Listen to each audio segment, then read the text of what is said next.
All right, it's on over here in the red. From the site teamliquid.net, also a brand of soju. Liquid Jinro.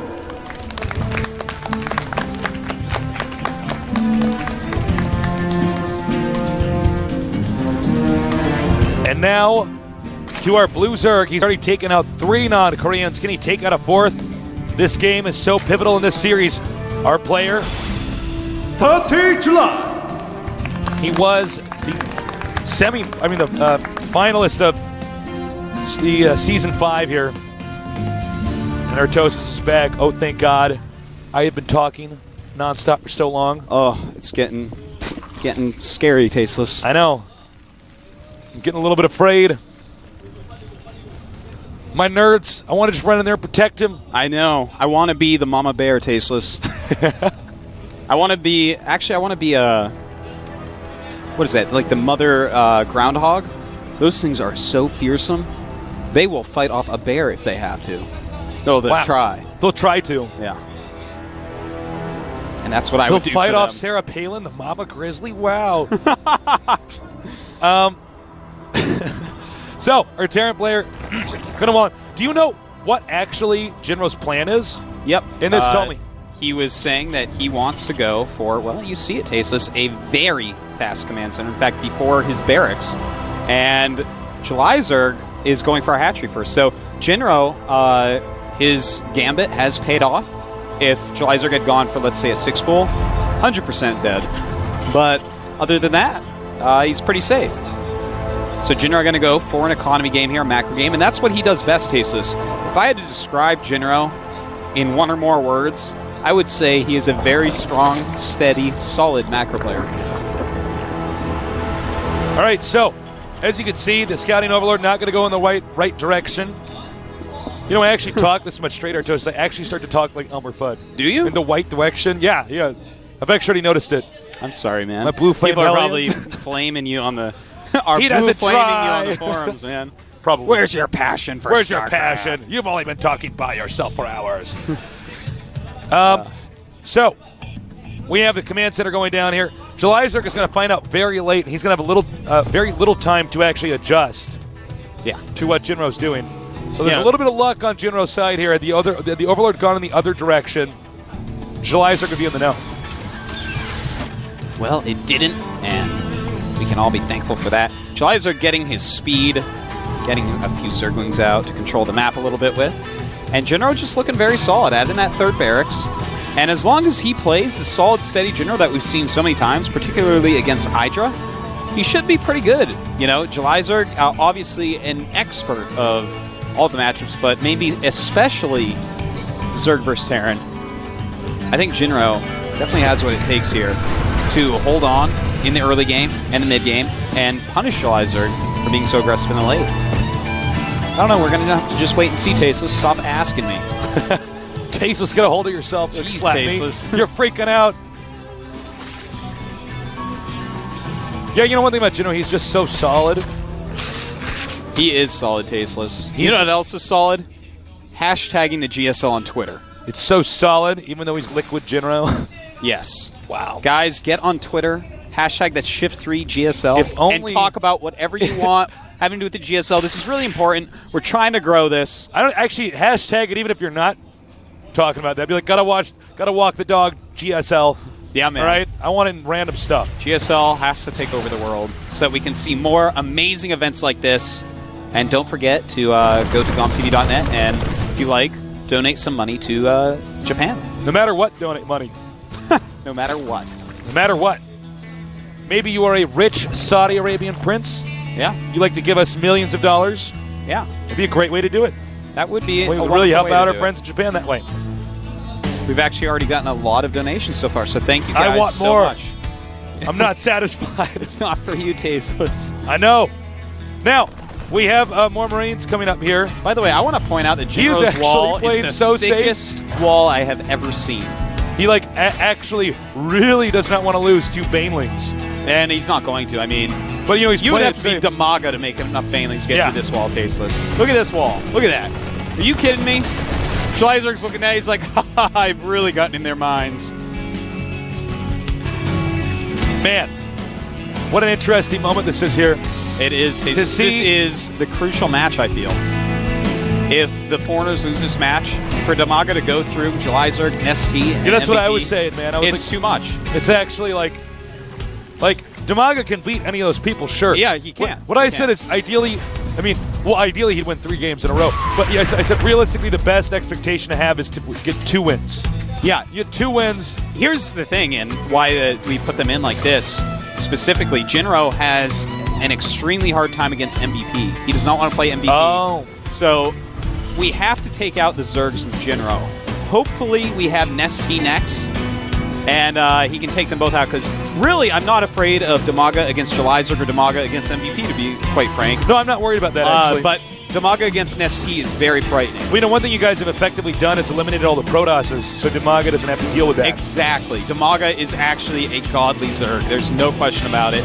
You watch his play, and you're like, wow, this guy could be in Code S. So we're trying to save him, to snipe MVP with him. He feels confident going into it. He has some great strategies he's using. And hopefully that all works out, Tasteless. But Jinro has to take this game first.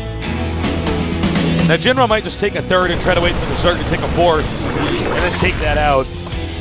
In fact, he's making a command center, Tasteless. You're so smart. I didn't ask for his powers. Baneling's speed almost done. Muta's being hatched. Baneling's being made. Jinro kind of patrolling the map now with his Marines. Stim has finished.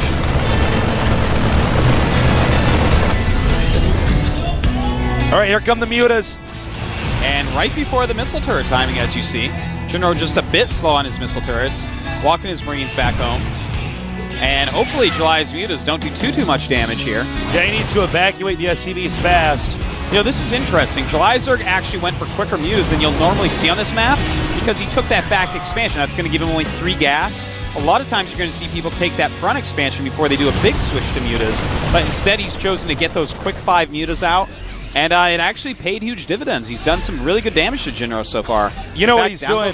He's doing a smart move that would only work against a smart player. Yes, exactly. Somebody who's just a random, competitive gamer is like, well, I don't know. I always get turrets at this point in time because I don't want to lose to Mutas. But a good player says no. He's taking the back expansion. That doesn't have a lot of gas, so he can't get as many Mutas. Yeah, and you delay your turrets a bit, and that's what Jinro did, and he got punished for it. Right now, Jalizerg 102 supply, Jinro 77. Jalizerg is taking another base, as you just saw there. But Jinro, likewise, is going to take another base. 3 versus 4 is totally fine. I have to say, July didn't do a ton of damage with those Mutas. No, not a ton, but, he got some done. He basically stopped Jinro from mining. Yeah. Got a mule, got a few SCVs. And a lot of it's psychological. Jinro got hit by Mutas at a weird time, and, that's not what you want to have happen. Some Banelings rolling into the center. Like cute little green bowling balls of death. They are, man. Mm-hmm. Okay. People looks like love Jinro to kill might those push. rocks, man. If everyone loves to kill those rocks so much, why don't they just take them off the map? Jinro has to defend that expansion. Oh my god. 21 roaches being hatched by July. Oh, wow. July does might go for a timing attack here. I think he is. He's got roach speed on the way and everything. He's going to try to wreck the base. Oh, whoa. They got inside. Oh, very nice by Jalizerg. Sneaking in there.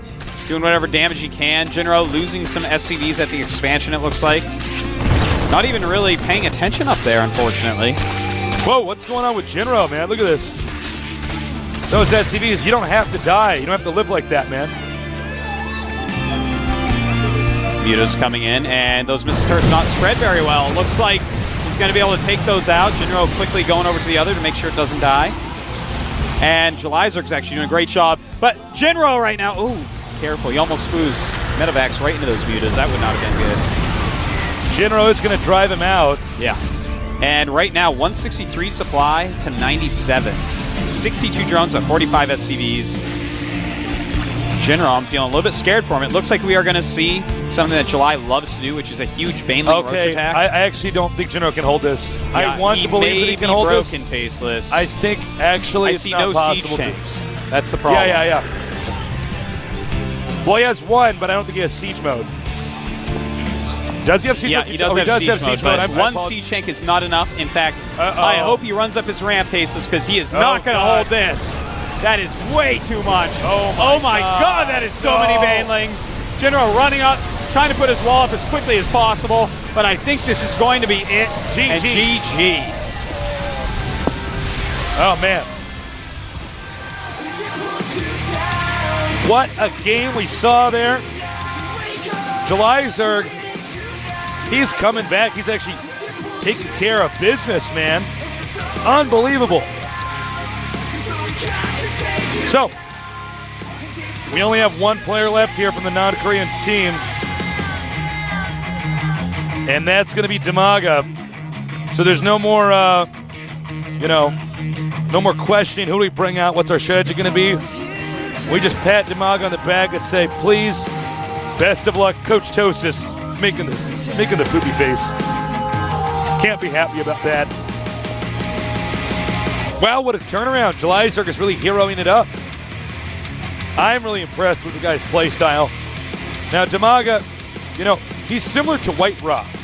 I don't know what it is about StarCraft players from Ukraine, but they're very calm, very confident. And that's what you need if you're going to come back with a victory in a situation like this. I mean, he's going to have to beat all three of these very deadly pro gamers. We got July Zerg, we got MVP, we got Nesty. So that's pretty tough. Now, there are two ZVZs in there. Those matchups tend to be, a little bit slower than the other. A little bit shorter, rather, than, a matchup like, for instance, a TVZ.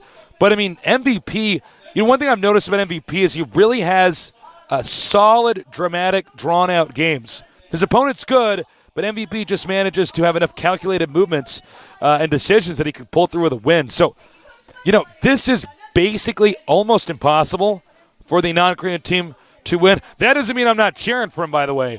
I'm just saying. Let's be realistic here. So if Damaga does this, that would be just unfathomably difficult to do. So we're going to have a Zerg versus Zerg. Damaga against July Zerg. Damaga, this guy's known for his Baneling busts. Got very good Baneling control. Damaga feeling confident. He's going in there. I believe, actually, Damaga used to do some type of mixed martial arts. I want to say judo, but I don't know if that I just planted a lie in my brain and convinced myself it was real, but I believe it was judo. So, what's interesting, actually, one of my buddies in college, actually, also a StarCraft player, does MMA fighting as well. Martial arts, it's not just, it's not human cockfighting, as they say. You got to be very, very smart. You got to be able to, make the right decisions, and train in many different disciplines. So that indicates why this guy is so good. Damaga, was not somebody who was very good in the early part of StarCraft 1. He sort of came near the end of StarCraft 1 in its twilight. And, Ukraine is such a solid country, just like Poland in StarCraft 1. And I got to say, this is going to be tough. As good as Damaga, I think if there's somebody who could do it, it'd be Damaga. Damaga or White Raw, or apparently TT1 or maybe Sen, as you can see here. I just about named half the team, are pretty clutch. I'm like, or Mara, or maybe Taysus could do it too. So, it's going to be pretty tough. I know you guys are cheering for Damaga. I don't know if he has a Twitter, but I'm going to make him get one. Add me on Twitter. I'm Call Me Taysus or Tosis or Tosis. Hashtag GSL. Do it right now before the game starts, so you don't have to split your attention at all. I want this to be a trending topic worldwide. Thank you to our sponsors at LG, at G-Skill, and, of course, the city of Seoul. It's a wonderful place. I've been here for 3 years. Seoul, amazing city.